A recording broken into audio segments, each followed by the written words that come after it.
আমাদের কথা যখন বিএনপি শোনা বন্ধ করে দিয়েছে তখন থেকে বিএনপির পতন শুরু হয়েছে। এই বক্তব্যের কারণে যারা এই বাংলাদেশের বিরুদ্ধে ষড়যন্ত্র করছে, আর আপনারা প্রচার করেছেন যে ফরহাদ আহমেদ বিএনপিকে ভাঙতে চায়, দুভাগ করতে চায়, ওই রেজাককে প্রধানমন্ত্রী বানাতে চায়, আপনারা কোথায় গেলেন এখন? ফরহাদ বাজার সাহেব তিনি তার বক্তব্যে এমন ভাবে কথাগুলো বলছেন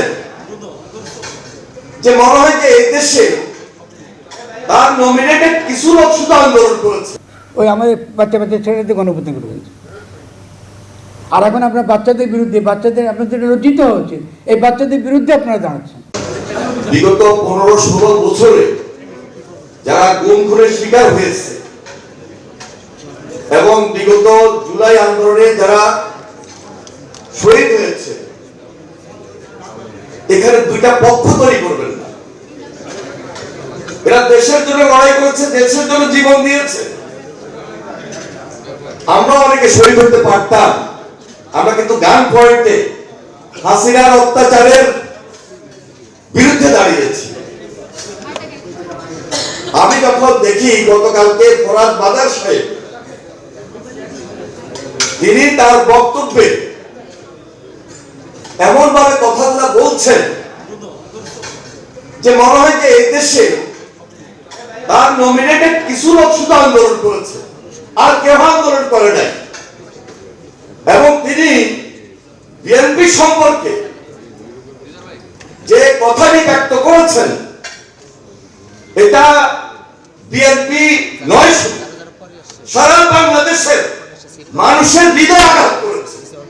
এবং আমি মনে করি এই বক্তব্যের কারণে যারা এই বাংলাদেশের বিরুদ্ধে ষড়যন্ত্র করেছিল তারা সুযোগ পাচ্ছে।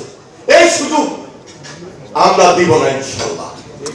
এবং আমার বিশ্বাস যারা শহীদ পরিবার তারা কোনোদিনও দিব না, তারা কোনোদিনও দিবে না। এই কারণে দিবে না, তারা প্রায়োরিটি বেসিস হাসিনার বিচার চেয়েছে। তারা এই দেশে 5 আগস্টের পর আশা করেছে সরকারের কাছে যে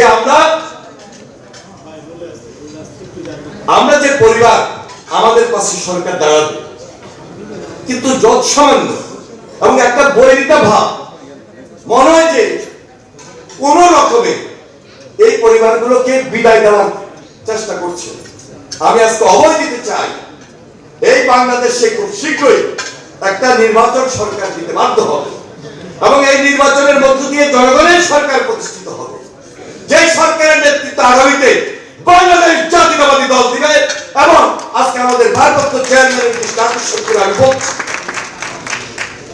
আমাদের মধ্যে কোন বৈরিতা থাকবে না। 16 বছরে যারা গুম খুনের শিকার হয়েছে, যে পরিবারগুলো আজকে সারা বাংলাদেশে বিভিন্ন জেলায় আছে, এখানেও আছে, এবং বিগত জুলাই আন্দোলনে যারা শহীদ হয়েছে, সবাইকে আমরা অভয় দিতে চাই। প্রত্যেকটা পরিবারের পাশে তারেক রহমান আছে এবং থাকবে, বিএনপি আছে এবং থাকবে।